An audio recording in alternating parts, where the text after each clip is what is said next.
Bonjour, mes chers amis. Vous savez, il n'y a pas très longtemps, mon frère aîné sortait de la chambre de ma maman et puis frottait son épaule. Mais juste avant, j'ai entendu un grand bruit, une claque. Et je lui demande, mais qu'est-ce qui s'est passé? Puis il me dit, mais c'est maman qui m'a donné une claque avec son bâton. Alors que mon frère aîné, il a 75 ans et même plus. Je regarde et puis je dis à ma maman, maman, c'est moi, ne me frappe pas. Mais pourquoi vous avez frappé votre fils? Et puis il me dit, ah oui, il est à côté de moi et puis il ne sort pas de son téléphone. Ma maman, aujourd'hui, elle a 105 ans. Ça veut dire quoi? Alors, prenez en compte, mes chers, 90% des maladies ont leur début au niveau des états d'âme qui sont vécus. 90% des maladies. Les ulcères de l'estomac, tout ce qui est problème au niveau de l'intestin, le dysbactériose, la diabète, la pancréatite, sans parler de tous les autres maladies qui ont leur début au niveau des tumultes émotionnels qui vont se refléter au niveau du corps. Vous comprenez? Mais si quelqu'un me dit, mais si je marche dans la rue et il y a une brique qui tombe sur ma tête, eh oui, ça c'est juste aussi. C'est aussi une cause psychosomatique. Si votre âme était harmonieuse, si votre tête était à la bonne place, que fais-tu dans cet endroit où une brique va tomber sur la tête? Quelqu'un me dit, mais je suis tombé. Bien, mais tous les jours tu tombes 100 fois. Moi, par exemple, je suis tombé hier en descendant l'escalier. Oui, je me suis distrait et puis en descendant, je descendais et puis je regarde en bas des hindous qui parlaient en leur langue. Et au lieu de regarder où je mettais les pieds, je les regardais et puis pour mon oreille ouzbek, leur langage était bizarre. J'avais l'impression qu'ils disaient gueule, gueule, gueule. Et je suis tombée. Ça veut dire quoi? C'est que ma tête, elle n'était pas à la bonne place et mon état d'humeur n'était pas vraiment excellent. Le psoriasis. Le psoriasis a 100% une origine psycho-émotionnelle. Des stress au niveau du système nerveux qui sont soudains ou chroniques. Et quelqu'un ne peut pas attraper le psoriasis juste comme ça d'un coup. D'un coup. Non. Le psoriasis a une faculté. Ce sont les racines des graines en fait qui vont se planter à l'intérieur de nous. Et à un moment donné, il y a justement des manifestations, ils vont se gratter. Eh, tu te rappelles, ta belle-mère, elle avait un psoriasis très très fort. Pourquoi? Parce que quand son mari était mort, ton beau-père, elle est restée seule avec ta future femme qui avait 6 mois à l'époque. Et quand tu t'es marié avec elle, tout le monde disait « Ah oui, vous allez super bien ensemble ». Tout le monde était admiratif. À quand ils se sont mariés? Mais 6 mois après,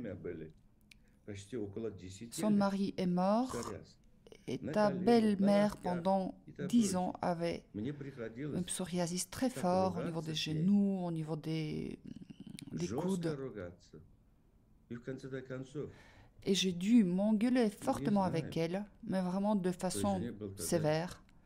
Et en fin de compte, je ne sais pas, C'était peut-être 9 ans depuis la mort de son mari, et puis je l'ai engueulé, mais depuis combien de temps, combien des années tu es dans cet empoisonnement intérieur? Et quand elle a commencé à lâcher prise, elle ne voulait pas se marier, elle n'avait même pas intention de se remarier. Et quand sa vie a commencé à se mettre en place de façon harmonieuse, quand elle a commencé à accepter enfin cette situation, demande-lui, pendant combien des années elle était comme ça? La racine de la psoriasis vient de la subconscience. Ça ne vient pas ni du voisin, ni de votre frère, ni de quelqu'un d'autre.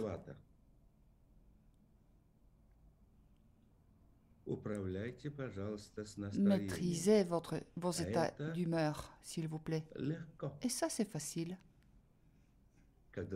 Quand toi tu veux, et c'est pas possible quand tu ne veux pas. Vous comprenez?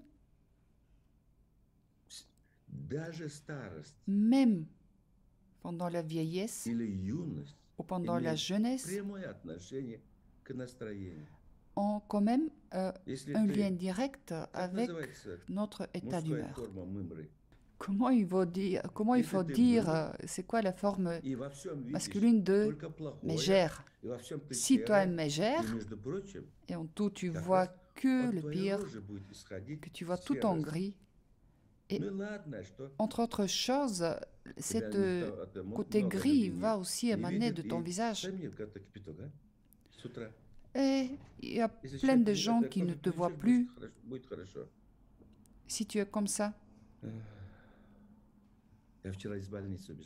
Hier, j'ai échappé de l'hôpital. Et aujourd'hui, c'est la première journée que je suis à la maison. J'ai passé 4 jours d'examen. Et quand ils ont compris que j'ai acquis une allergie à la poussière, je me suis dit, maintenant, c'est OK, j'ai compris ce que j'ai, je vais me guérir seul. Et j'ai dit à mon fils, aide-moi s'il te plaît, j'ai très besoin d'aide. Et puis il me dit oui. Et j'ai dit à mon fils, s'il te plaît, fais-moi connaître ton père. Vous comprenez? Puis il me regarde, et puis je demande à mon fils, s'il te plaît, présente-moi M. Norbekov. On dit, fais ce que le mollah dit, et ne fais pas ce qu'il fait tout seul. Combien de kilomètres on a marché? Ah oui, on a voyagé 1800 kilomètres en 2 jours. On était habillés comme pour l'été ou pour l'automne, et puis d'un coup, il y a eu un froid sévère, et voilà. Alors, votre humeur, l'humeur, afin que ce soit clair de quoi je parle, il y a tellement des années en arrière, les laboratoires de l'Institut Lomonosov, j'ai trouvé chez eux des scientifiques, des docteurs de sciences, des gens qui étaient des pratiques, et je leur disais, mes amis, voilà, il y a ce territoire que je connais théoriquement. En pratique, au niveau des résultats, c'est stable. J'ai des suppositions, mais le lyrisme, tout ce qui est lyrique, n'est pas nécessaire pour les autres scientifiques. Tu dois leur prouver, leur démontrer, voilà, de ce point, il y a une telle influence sur cet autre sujet, etc., etc., et en fin de compte, on a un tel résultat. Et nous avons réuni une équipe, un groupe de gens qui étaient vraiment des pratiques, qui fait une telle chose pour arriver à un état de guérison comme ça. Mais nous ne connaissons pas quel est le mécanisme intérieur. Sur le compte de quoi quelqu'un qui est malade depuis des années et puis d'un coup il est guéri. Et de notre côté, au niveau des analyses de laboratoire pratiques, on a mis ça aussi en place. Et le troisième côté, moi, j'étais là pour avoir les raisonnements théoriques. Comment tout cela a fini? Nous avons découvert un phénomène qui était inconnu par la science avant, absolument inconnu au niveau de la psychophysiologie, c'est-à-dire un phénomène qui parlait du lien absolu du corps avec les pensées, des pensées avec les états d'humeur, et les états d'humeur, de nouveau, un reflet au niveau du corps. Si au niveau de un de ces trois côtés, il y a quelque chose qui change, ça se répercute immédiatement sur les autres deux. Dans les autres commence la synchronisation. Alors, j'ai une question. Qu'est-ce qui est plus facile de maîtriser? Qu'est-ce qui est plus facile de guérir? Quand les moments clés, je voudrais... Tu peux juste participer avec des blagues, mais il n'y en a que moi qui a le droit de dire des vulgarités.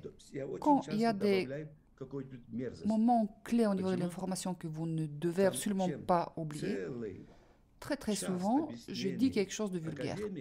Pourquoi? Parce que pendant une heure, un académicien qui vous explique la mathématique supérieure, les étudiants n'en vont pas se rappeler. Mais si d'un coup, par hasard, ils pètent, tous les étudiants vont mémoriser ça à tout jamais. On va utiliser ce mécanisme aussi. N'ayez pas peur, je ne vais pas péter. Alors, cette histoire du P, c'était vraiment la préparation de votre perception pour accueillir cette information qui va venir. Vous êtes prêts? Qu'est-ce qui est plus facile de changer?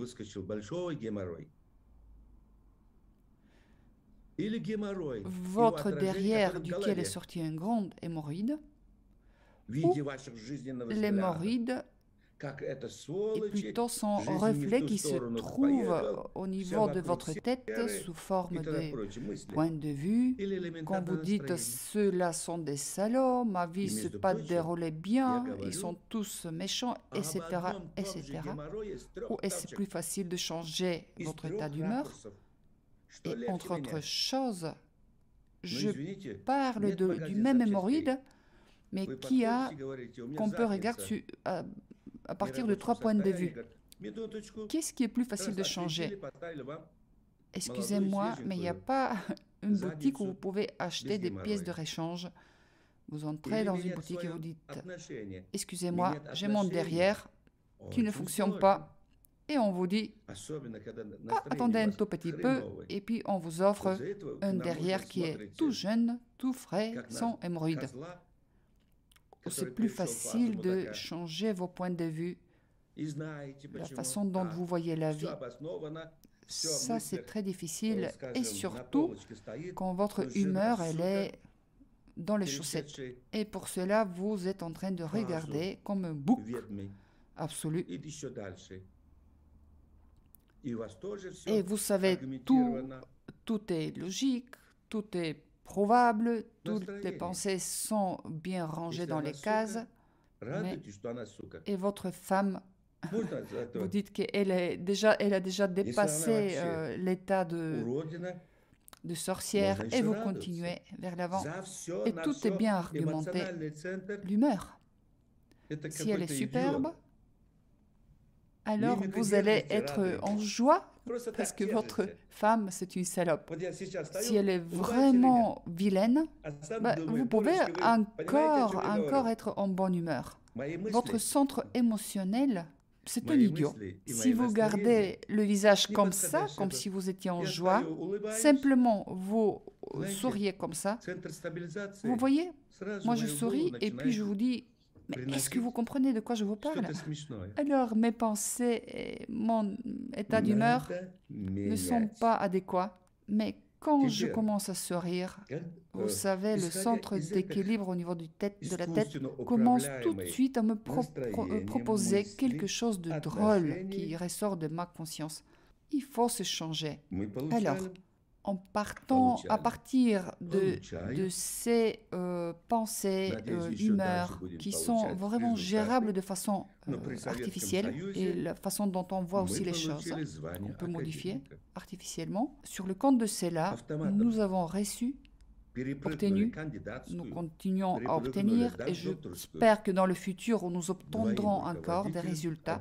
Mais des temps de l'Union soviétique, nous, l'équipe, avons reçu le titre d'académicien. De façon automatique, on a survolé tous les autres degrés et les deux chefs du projet, c'était moi, ont devenu académicien. Et ça, ce n'est pas le titre d'académicien aujourd'hui qui est falsifié. C'était du temps de l'Union soviétique. Tout de suite, on a eu le titre de docteur et tout de suite académicien. Quand vous faites des découvertes fondamentales au niveau de la science, des temps de l'Union soviétique, grâce à des découvertes comme ça fondamentales, on avait tout de suite des titres. Et à l'époque, à partir d'un moment, l'Union soviétique a été décomposée. C'était les traîtres qui l'ont détruit de l'intérieur. Et après, les opportunistes ont fini tout. Et puis d'un coup, tout a été falsifié. Des gens ont fait des employés qui n'étaient pas sur des positions supérieures. D'un coup, une millier parmi eux a été vraiment engagée sur des positions clés de l'État. Et puis, d'un coup, ils ont commencé à gouverner. Et le peuple n'en savait rien. Tous les médias sont passés entre les mains aussi des gens comme ça. Et puis progressivement, silencieusement, on a commencé à empoisonner le peuple de l'intérieur. Vous savez, pendant l'Union soviétique, il y avait 12 républiques. Ah, peut-être plus. 13 républiques. Et entre ces républiques, tout le monde était en harmonie. Si tu étais tadjik, ouzbek ou russe, personne faisait attention à ça. Mais à partir d'un moment, on a commencé à imposer tous ces désordres dans tous les téléjournaux. C'était fait exprès en fait de donner des informations qui parlaient de conflits entre les voisins, entre les différentes gens. Et tout cela, c'était en permanence, comme une induction permanente d'un état gris et dominé. Et d'abord, donc, il y avait l'idée de créer des émotions vraiment de bas étage. Deuxièmement, c'était d'enlever la bonté et l'amour des états intérieurs des gens. Pourquoi? Afin que ces nations et que tous ces peuples arrêtent de se multiplier. Libérer tous ces espaces pour tout ce qui se passe actuellement dans le monde. Vous comprenez? Votre serviteur est spécialiste.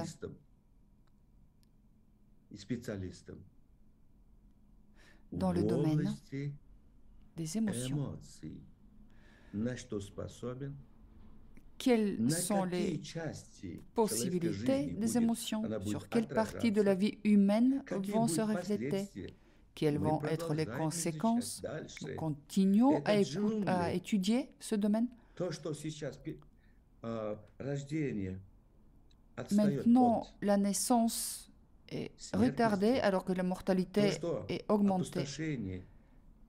Et il y a une dévastation, pas seulement des villages, mais des régions entières. Ce sont vraiment des signes de tout cela.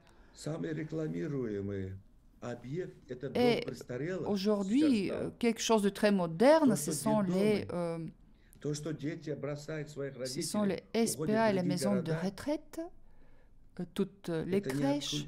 Et vous voyez, les enfants laissent tomber leurs parents, ils partent vivre dans d'autres villes. Et ça, c'est pas la culture traditionnelle. Mais ça, c'est vraiment une induction, quelque chose d'imposé artificiellement les dernières 30 ans par ces traîtres intérieurs qui ne sont pas partis encore. Est-ce que je peux dire quelque chose? Quand vous regardez les députés, si vous voulez voir quand cette personne est en train de mentir ou dit la vérité, suivez, s'il vous plaît, les mains. Ça, c'est vraiment quelque chose de très, très simple, presque enfantin comme méthode. C'est un outil de la psychologie. C'est un cadeau de ma part. Quand quelqu'un ment, il commence à faire cela, à toucher son nez, et il commence à faire ça, comme ça. Vous comprenez? Regardez qui parmi eux, complètement, qui pendant chaque mot qu'il dit est comme une diarrhée infantine. Tous ces députés qui touchent tout le temps leur nez et qui tout sautent. Ce sont des menteurs primitifs.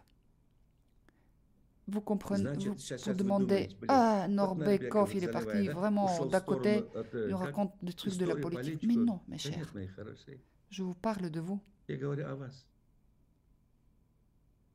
Vous êtes un produit. Nous sommes un produit de ce milieu acide dans lequel on vit. Pour détruire l'Union soviétique, pour décomposer l'Union soviétique, en premier lieu, ils ont attaqué 3 points. Au début, c'était les services de sécurité pour les enlever, puis toutes les forces de l'ordre, et simultanément, ils ont attaqué les scientifiques parce que la science devait être détruite de l'intérieur. Le travail des scientifiques, des instituts, en fait, de toutes les universités, le but c'était de faire un métier sans prestige, d'avoir des salaires qui étaient vraiment inexistants. Et pour le futur de ce pays, il fallait vraiment attaquer en premier lieu le travail des enseignants des écoles pour faire encore une fois le métier, d'évaluer le métier. Troisièmement, c'était la santé de la nation. Et on a fait vraiment le salaire des médecins au minima. Et ça, c'était les 3 points. Quand on fait quelque chose, qu'on le dévalorise, quand quelqu'un ne peut plus vivre avec un salaire comme ça, c'est élémentairement, il ne peut pas en fait vivre avec ça. Et dans ce cas-là, le pays dans lequel tout ça se passe commence à mourir. Et la nation commence à s'autodétruire. La spiritualité commence à mourir. La relation entre les enfants et les parents commence à se détruire. Les parents deviennent de cette vie de chien et commencent à mordre. Et quand nous ne connaissons pas l'issue de cette situation, nous aboyons contre qui? Nous aboyons contre nos proches. La famille commence à se détruire de l'intérieur, la société commence à se détruire de l'intérieur, et voilà qu'aujourd'hui, c'est la situation qu'on a. Et voilà que c'est cette situation bacchanale. Regardez les maîtres spirituels, entre guillemets, c'est-à-dire les gens du showbiz d'aujourd'hui, que chacun est en train de faire la compétition. Qui est le plus grand gay de showbiz? Regardez Alla Pugacheva, c'est une chanteuse russe. qui aime les enfants. Quand elle était amoureuse pour la première fois, Maxime Galkin marchait sous la table. Quand elle visitait, en fait, quand elle faisait visite, elle était invitée chez les parents de Maxime Galkin, lui, il marchait sous la table. Aussi, Philippe Kirkorov, Zvereva, Moïseeva. Nous continuons. Voilà. Voilà quels sont les gens qui deviennent l'objet de votre admiration, de votre imitation. Et ça s'appelle des bacchanales infernales. Regardez les infos qui nous viennent. Si vous trouvez au moins une information positive sur quelqu'un qui a fait quelque chose de bien pour l'autre, jamais vous ne trouverez. C'est-à-dire, aujourd'hui, maintenant, nous parlons de votre humeur, votre arrangement intérieur et donc de ce milieu acide qui est autour de vous, duquel vous devez sortir pour sortir de la maladie. Qu'est-ce que nous enseignons pendant les stages de santé? Faire des exercices? Mais ça, c'est juste la boîte. Mais le jardin intérieur, c'est vraiment ce qu'il y a d'essentiel à l'intérieur. Et ça, c'est quand vous prenez la situation entre vos mains. La première variante, vous allez demander, comme un idiot, est-ce que dans votre expérience, il y a eu des gens qui ont sorti de telle et telle maladie? J'ai entendu ce chant pendant des années, mais certainement depuis 85. On est quelle année aujourd'hui? Ça fait 36 ans. Et ça, c'est 36 ans d'un travail ininterrompu. On demande, est-ce que dans votre expérience, il y a eu des cas de guérison, d'enrichissement, de liberté matérielle, etc., etc. C'est ce chant folklorique. C'est la musique folklorique qui s'appelle le doute agressif, la paresse agressive. Ça veut dire, de façon agressive, on dit, on ne va pas céder ce territoire, on ne va pas vous donner notre énorme hémorroïde qu'on a créé, on ne le donnera à personne. Ça, c'est dans le cas, ça, c'est quand vous posez de telles questions, et ça, c'est vos points de vue. Donc, il y a 3 sources. Il y a 3 points. Qu'est-ce que vous maîtrisez plus facilement? Le corps? Le corps? Ou la pensée? Ou les états d'humeur? Vous commencez avec ça. Celui qui pense que c'est la pensée qui est la plus maîtrisable, mettez des plus dans les chats. Ceux qui pensent que la pensée est plus maîtrisable que l'humeur et le corps, vous mettez des plus. Je parle seul? Je ne vois pas les plus? Non, maître, il y a vraiment un retard de 15 minutes. Ah, voilà, vous avez mis des plus.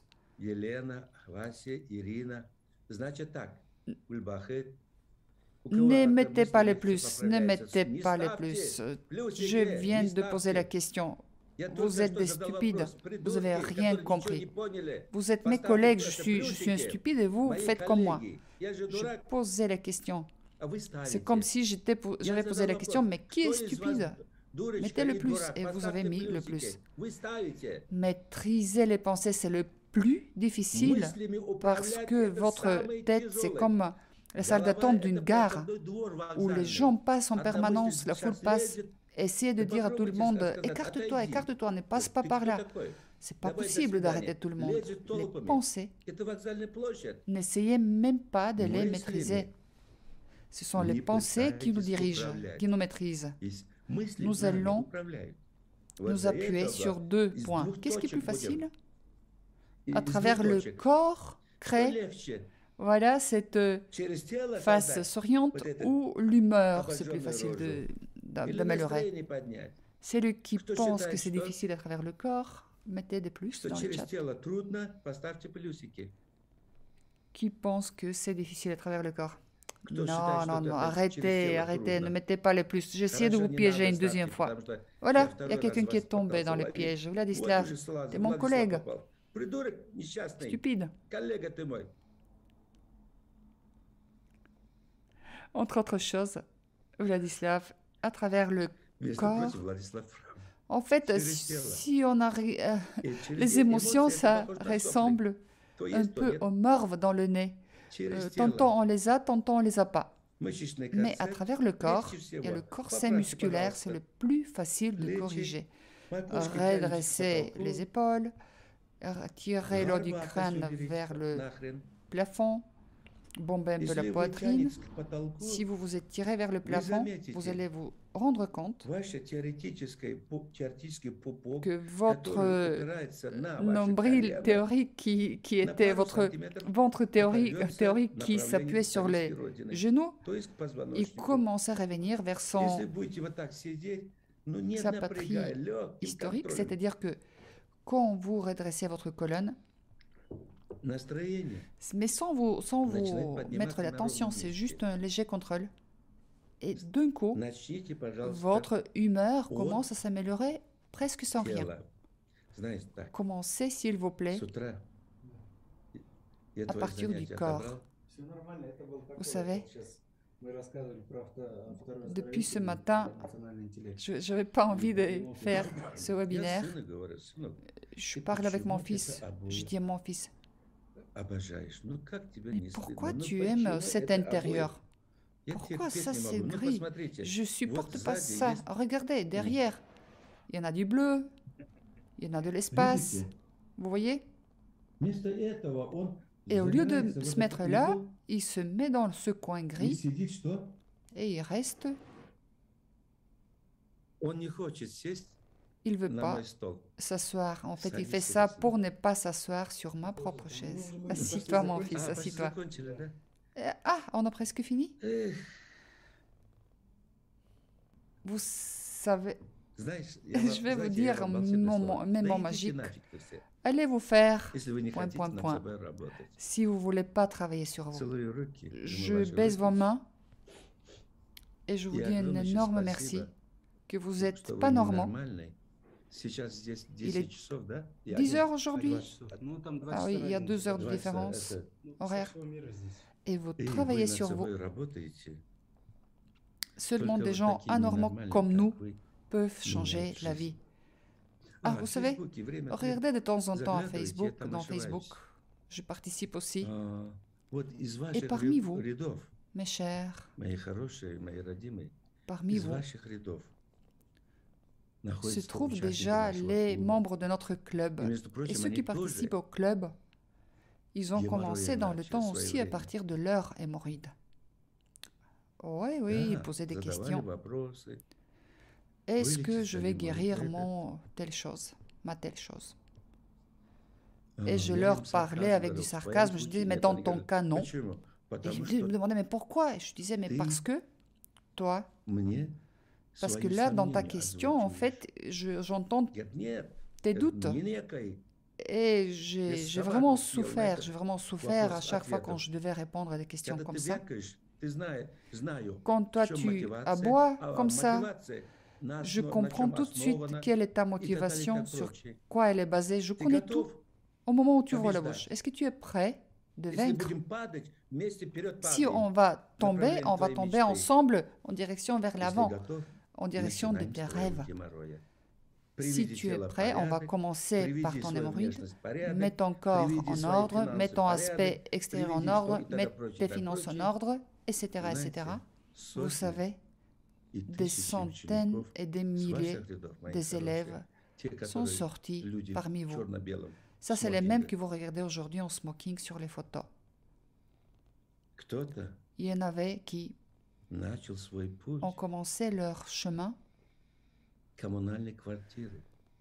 à partir des HLM.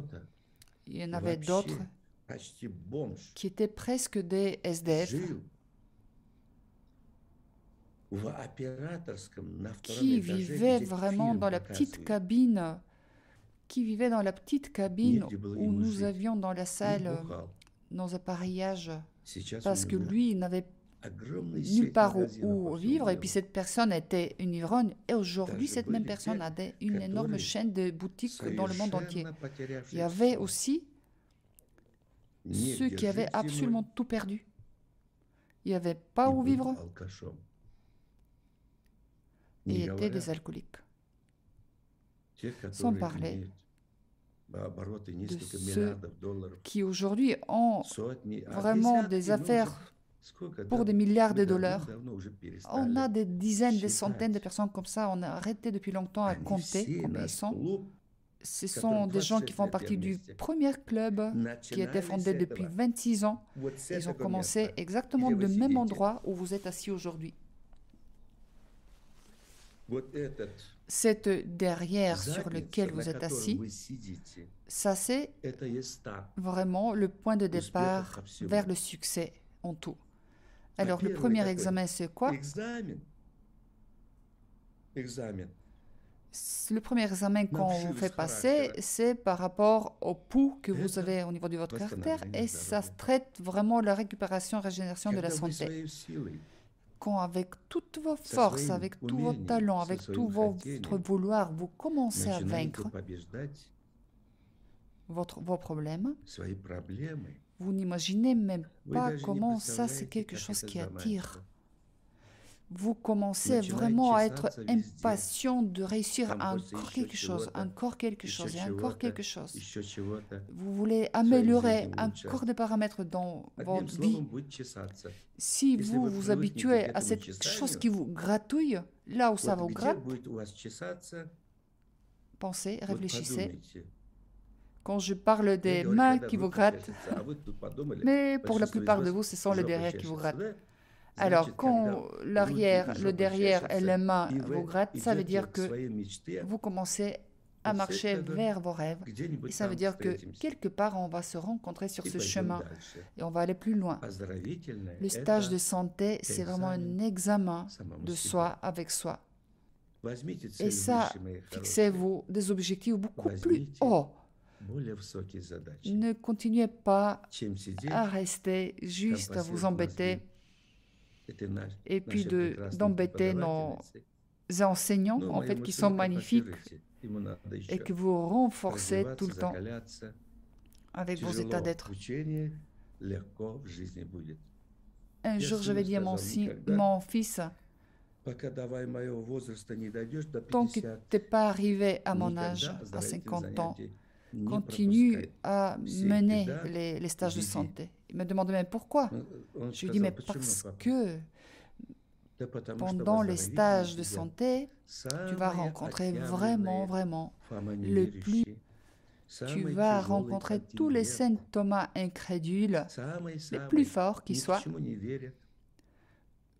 Tout ce public qui est le plus difficile, qui ne croient en rien, qui sont des paresseux, qui ne respectent, qui se haïssent soi-même et tous les autres autour. Ils vont t'écouter pas parce que tu leur plais, mais simplement parce qu'ils ont mal au niveau de leurs fesses. Et quelque part, la douleur les oblige de t'écouter. Et ça, c'est le plus difficile. Tous ces paresseux qui doutent. Et ça, c'est la partie la plus difficile de tes participants. Regardez, aujourd'hui dans le club, comment c'est facile pour toi, n'est-ce pas? Tu as à peine ouvert la bouche et ils ont déjà fait ce que tu as dit. Il ne faut pas convaincre, il ne faut pas prouver à qui que ce soit quoi que ce soit, parce que là, déjà, nous sommes des gens qui marchent ensemble. Nous nous réunissons tous les 2 mois. Là, nous allons nous rencontrer à Dubaï bientôt. En premier lieu, qu'est-ce que je dis? Ah, bonjour les stupides, tout le monde dit hurrah!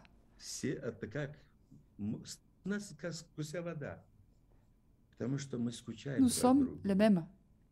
Et nous nous oignons quand nous sommes loin les uns des autres. Imaginez, vous êtes à ma place. Vous connaissez, tout le monde vous connaissait, et ce stupide, et l'autre. Il y en avait un que tu embêtais pour qu'il se marie. Et à l'époque, il me disait, mais qu'est-ce que je vous fais du mal que vous m'obligez de me marier? Et aujourd'hui, tu le vois avec ses 4 enfants à côté. Comment tu ne pas être en joie? Parce que tu as donné une particule de ton âme et tu vois les résultats. Et il y a le deuxième, le troisième, le quatrième, des centaines. Alors que là, on est assis avec vous, il faut prouver. Et les choses vraiment les plus infantiles, on va dire, pour les enfants, on va dire, c'est quoi les enfants ça? Ça, c'est la pomme.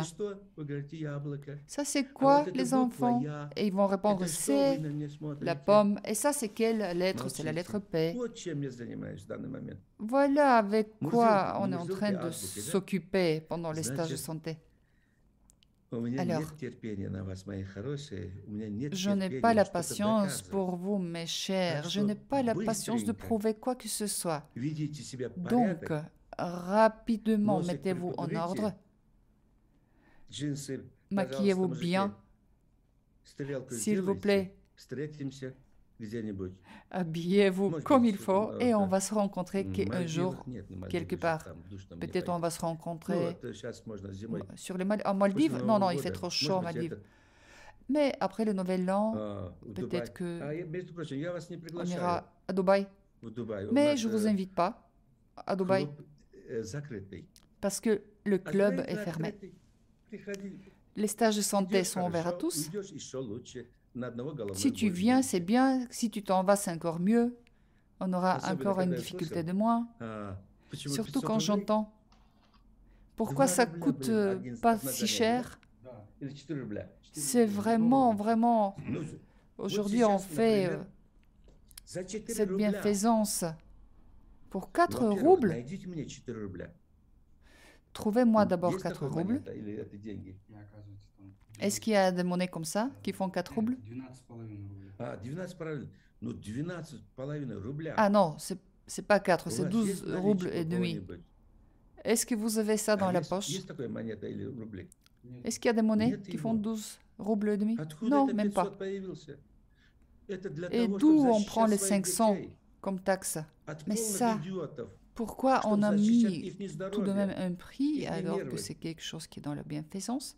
Mais pour protéger mes propres enfants qui enseignent des idiots, pour protéger leur santé et leur système nerveux de tous ces enseignants, Jésus, il a dit, pour guérir quelqu'un, prends 3 monnaies. Et j'ai dit à mes enfants, mettez 3 monnaies compris. Les gens qui sont en état de mettre sur la balance le prix d'un Chupa Chups et sur l'autre plateau mettre le prix de leur santé, s'ils préfèrent le prix du Chupa Chups, jetez-les dehors. Ce sont vraiment des êtres infernaux qui ne évaluent sa propre santé même pour une poignée de bonbons. Toi, tu as envie qu'ils bougent leur derrière et qu'ils se guérissent, n'importe quoi. Ils vont te tuer toi. Ils vont casser ta propre volonté.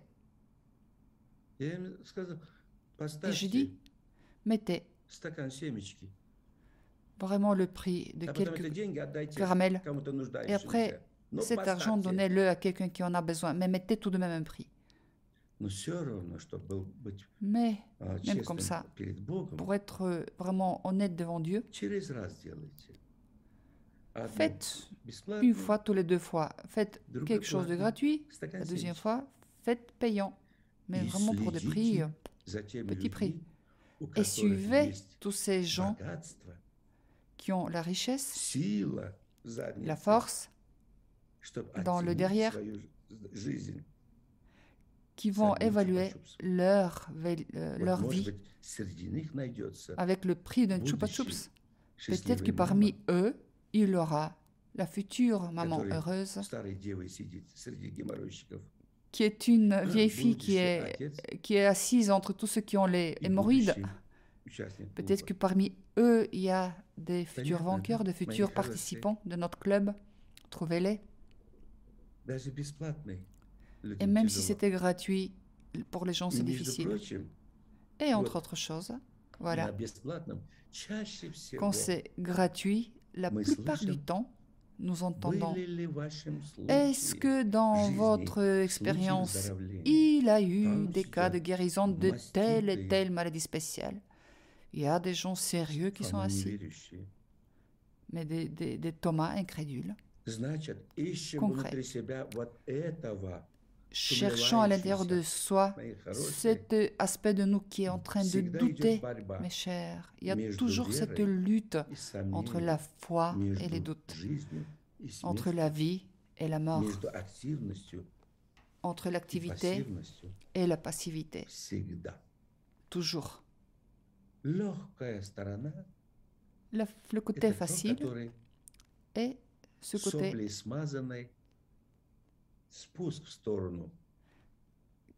qui nous fait vraiment glisser facilement vers l'enfer.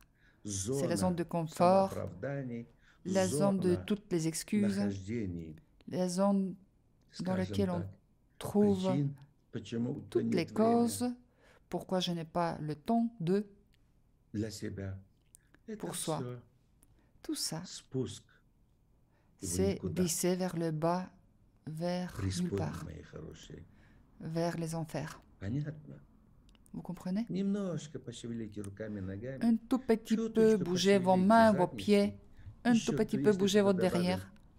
Et si on rajoute encore une goutte de votre cerveau, le succès, en pleurant, va marcher derrière vous. Il va vous dire: mais pourquoi je dois venir vers toi? Et tout est très léger, facile, quand vous agissez en direction de vos rêves. Tout est absolument impossible quand vous cherchez des causes pour ne pas faire, des raisons pour ne pas faire. Commencez bien, mais juste avec l'enthousiasme, vous n'irez pas très loin. Si vous faites quelque chose pendant 40 jours, cette chose devient comme une nécessité pour vous. Compris? Nos enseignants, ce sont des guides qui vous font connaître vous avec vous. Si vous partez vers le territoire de votre meilleur moi, on ne va pas essayer de vous convaincre depuis très longtemps. Quand je vois que je dois convaincre quelqu'un, je me dis intérieurement: retourne d'où tu es venu vers moi. Et au lieu de dédier toute une journée, de lui offrir ma force pendant une journée, avec cette même force, je vais rendre heureux 10 personnes qui sont fortes à la place de celles faibles. Soit vous êtes fort et vous trouvez la force intérieure, soit vous aussi allez vous faire, etc. On me dit tout le temps: le temps finit, et je viens juste de m'échauffer. Je vous souhaite la santé. Ah oui, demain. Demain, il y a le deuxième niveau qui commence.